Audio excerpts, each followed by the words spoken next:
Yay, go Paige. Yay. Hey. Oh my gosh.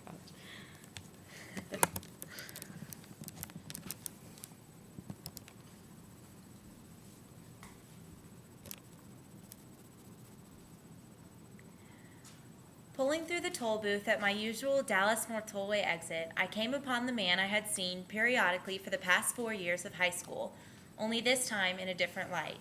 As I looked into the face of the man, dressed in a filthy coat and tattered pants, I saw the resemblance to the woman, rugged and worn, sitting in a heap on the floor of the subway station. Living in New York City this past summer, I took the subway daily, and I would frequently see a woman with matted hair and oversized clothing, passed out against a wall. As I waited for my train to arrive, I turned when I heard a large black man in his 60s waken the woman. "Where you been, Bonnie? I've been worried about you. I've been looking for you. Have you eaten today?" As the man pulled some money and a subway card out of his pocket, I heard him instruct her to go to the shelter, get something to eat, and take a shower. I watched the lady take the money and nod in agreement. Before he left, I overheard him tell her that he cared for her and would see her again in a couple of days. Watching the two embrace, I was inexplicably moved by this true picture of love, for I witnessed the impact that this one man had on the life of this seemingly forgotten homeless person. How many of you have a comfortable place to stay, a bed to sleep in, a shower, healthy food? And to be honest, how many of us don't even give much thought at all for these very basic needs on a daily basis? Me too. It's easy to make assumptions or pass judgment on why we think a person might be homeless. We don't make eye contact, ignore them, and hope they will all go away. But the truth is, they aren't going away. According to a study done by the National Coalition of Homelessness, 3.5 million people are likely to experience homelessness in a given year, and 1.3 million of them are children. The skewed view of the public regarding the real causes and effects of homelessness has led to dehumanization. Unfortunately, this dehumanization has resulted in an undersupported, underfunded, and overlooked need in our communities. Today, by examining this very important and pervasive social problem, exposing the need in our cities for more public awareness, and outlining some ways that you can get involved in your own community, I hope to motivate you to do what you can to help eradicate homelessness in America. Now, who are homeless and how did they get that way? Let's take a look. By definition, a person is considered homeless if they do not have a regular nighttime residence or if they live in a shelter. 51% are single men, 30% are families with children, and 17% are single women.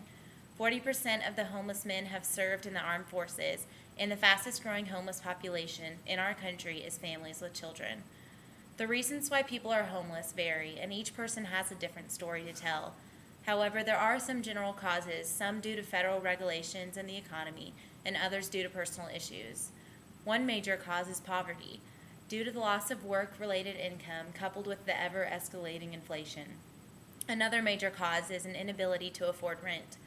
A recent U.S. Conference of Mayors report stated that in every state, more than the minimum wage is required to afford a 1 or 2 bedroom apartment. Another cause is mental illness, of which approximately 16% of the homeless population suffers. A fourth cause is addiction or substance abuse, and many low-income people are without access to affordable treatment services. Lastly, 50% of the cities surveyed by the U.S. Conference of Mayors identified domestic violence as a primary cause of homelessness.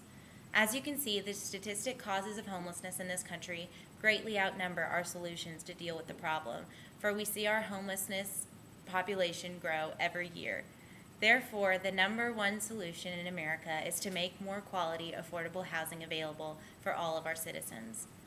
Let's look at what intervention and support is needed to make a greater impact in our communities. We can help if we simply start to care. CARE is an acronym for an action plan aimed at motivating individual citizens to do their part in the community. CARE stands for contribute, advocate, reach out, and educate. Contribute.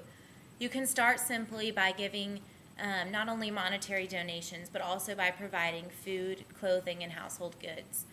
Advocate. Being an advocate means being their voice in community affairs to bring about positive changes in policies and government programs.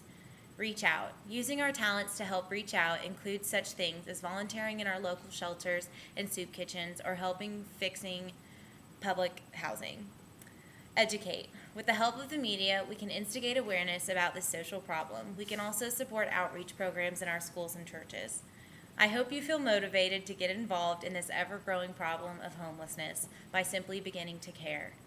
In conclusion, homelessness is a growing epidemic in our country that needs swift intervention. I hope that some of you are motivated to take action in your own communities to help get our homeless off the streets so that they too can take part in the American dream of having their own home. In order to have a lasting impact in eradicating homelessness, I believe in the saying, give a man a fish and you feed him for a day, teach a man to fish and you feed him for a lifetime. One person alone cannot save the world, but if each of us helped those put in our path, such as the homeless woman sitting at the subway station in New York, or for me, the homeless man standing at my daily exit off a tollway, together we could change the world. I now know the man at the corner of Royal Lane and the tollway by name, and as I walk out the door each day, I carry 2 brown paper sacks, one labeled Paige and the other Leon.